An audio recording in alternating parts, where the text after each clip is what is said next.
भारतीय वज़ीर ख़ारजा हैं वो दरअसल पाकिस्तान के दौरे पे नहीं आए थे। वो एससीओ के फ़ोरम से ख़िताब करने आए थे और ना तो पाकिस्तान ने उनसे कोई सेपरेट साइडलाइन पे मीटिंग रिक्वेस्ट की थी, ना उनकी जानिब से इस तरह की कोई ख्वाहिश ज़ाहिर की गई थी। हमारे पास तो यार हमारे ऊपर तो कर्ज़ ही बहुत है।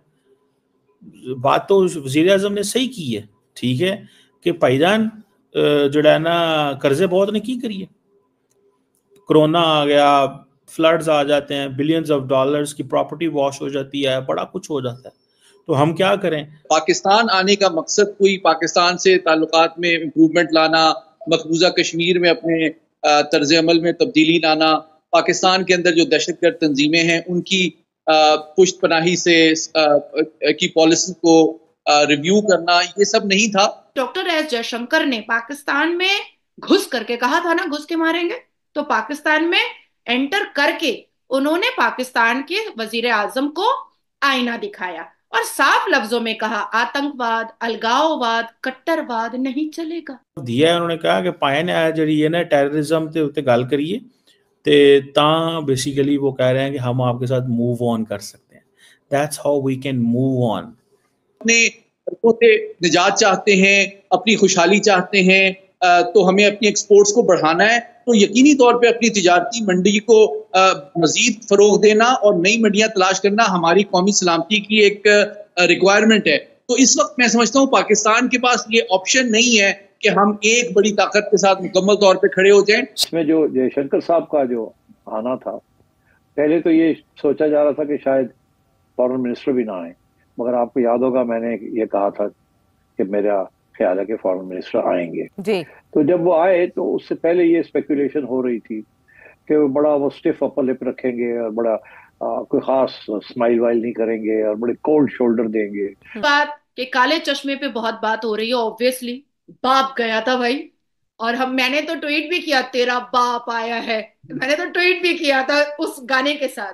काले चश्मे का डर, डॉक्टर एस जयशंकर के काले चश्मे का डर पाकिस्तान को। इंडियन फॉरेन मिनिस्टर जयशंकर यहाँ पे आए, उनकी फोटो भी वायरल हुई, सुबह वॉक कर रहे हैं सफारती अमले के साथ इस्लामाबाद में, लेकिन मुलाकात इंडिविजुअली किसी के साथ नहीं हुई।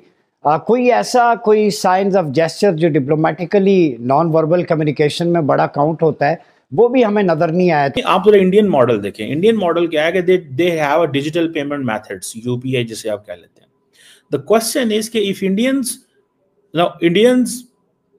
सिंगापुर जाएं, मालदीव्स जाएं, श्रीलंका जाएं, जहां भी जाएं खित्ते के अंदर, उधर जाएं, बाकी किसी मुल्क में जाएं, उनका अपना डिजिटल पेमेंट मेथड है। वो अपने लोगों को कहते हैं कि भाई तुम्हें परेशान होने की जरूरत नहीं है। इंडियन फॉरेन मिनिस्टर जयशंकर यहाँ पे आए, उनकी फोटो भी वायरल हुई, सुबह वॉक कर रहे हैं सफारती अमले के साथ इस्लामाबाद में, लेकिन मुलाकात इंडिविजुअली किसी के साथ नहीं हुई। कोई साइंस ऑफ जेस्चर जो डिप्लोमेटिकली नॉन वर्बल कम्युनिकेशन में बड़ा काउंट होता है, वो भी हमें नजर नहीं आया। तो आप क्या देखते हैं इसको? बहुत शुक्रिया जी। देखिए, मैं समझता हूँ कि जो भारतीय वज़ीर ख़ारजा हैं वो दरअसल पाकिस्तान के दौरे पे नहीं आए थे। वो एससीओ के फ़ोरम से ख़िताब करने आए थे और ना तो पाकिस्तान ने उनसे कोई सेपरेट साइडलाइन पे मीटिंग रिक्वेस्ट की थी, ना उनकी जानिब से इस तरह की कोई ख्वाहिश ज़ाहिर की गई थी।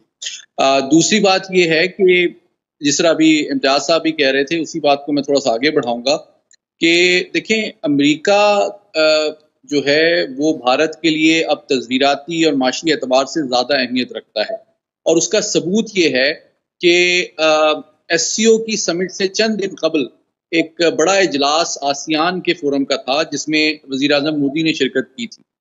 लेकिन इस सरबराह इजलास जो कि इस्लामाबाद में एससीओ का हो रहा था, वहां पे उन्होंने अपने वजीर खारजा को भेजा। तो ये बड़ा वाज़ेह पैगाम उन्होंने अमेरिका को दिया है कि जनाब, जो अब एशिया के अंदर तस्वीराती सफबंदी हो रही है उसमें भारत जो है वो अमेरिका के साथ खड़ा है, अपना वजन वो अमेरिका के पलड़े में डाल रहा है, और पाकिस्तान आने का मकसद कोई पाकिस्तान से ताल्लुकात में इम्प्रूवमेंट लाना, मकबूजा कश्मीर में अपने तर्ज अमल में तब्दीली लाना, पाकिस्तान के अंदर जो दहशतगर्द तंजीमें हैं उनकी पुष्ट पनाही से की पॉलिसी को रिव्यू करना, ये सब नहीं था। वो तो इसलिए आए थे कि जनाब, क्योंकि आखिर में जो एलानिया होता है वो कंसेंसस डॉक्यूमेंट होता है, वो सबका मुश्तरका इत्तफाक जिस पे होता है वो चीज़ जारी की जाती है। तो वो नहीं चाहते थे कि दहशतगर्दी के हवाले से पाकिस्तान कोई बहुत सख्त अल्फाज इस्तेमाल करे उनकी गैर मौजूदगी में, तो वो गोल पोस्ट खाली नहीं छोड़ना चाहते थे। और यकीनी तौर पे सफारती आदाब के तहत हमने भी बहुत सख्त बात उनके बारे में नहीं की, लेकिन उन्होंने इस मौके को यकीनी तौर पे इस्तेमाल किया कि बैन उन्होंने एक्सट्रीमिज्म, सेपरेटिज्म और दहशतगर्दी के हवाले से अपनी सोच और मफादात की तर्जुमानी की, लेकिन उन्होंने उन वजूहात से पहलू की जिस वजह से खुद भारत जो है आज कनाडा में और दीगर ममालिक में भी बदनाम हो रहा है। सैयद मोहम्मद अली साहब, ये बताएं कि इस हवाले से पाकिस्तान का इमेज तो ठीक है कि कॉन्फ्रेंस की मेज़बानी की, तमाम इदारों ने, सब ने सपोर्ट किया, लॉ इन्फोर्समेंट एजेंसी से लेकर जितने इदारे थे, लेकिन सवाल ये है कि इसका मुस्तकबिल पे क्या असरात होंगे। जैसे इम्तियाज़ गुल साहब से भी मैंने अर्ज़ किया कि भारतीय वज़ीर आज़म का ना होना और वज़ीर ख़ारजा का आना, और उसमें भी उन्होंने कोई ऐसी कंक्रीट बात नहीं की जिससे को बर्फ़ पिघल सके, मामलात आगे की तरफ बढ़ सकें, क्योंकि नेबर्स तो नहीं बदले जा सकते। इंडिया पाकिस्तान जब तक रिजॉल्व नहीं करते इश्यूज़ को, तो ये शंघाई तावन हो, कोई भी इजलास हो, तो कैसे मामलात आगे बढ़ेंगे?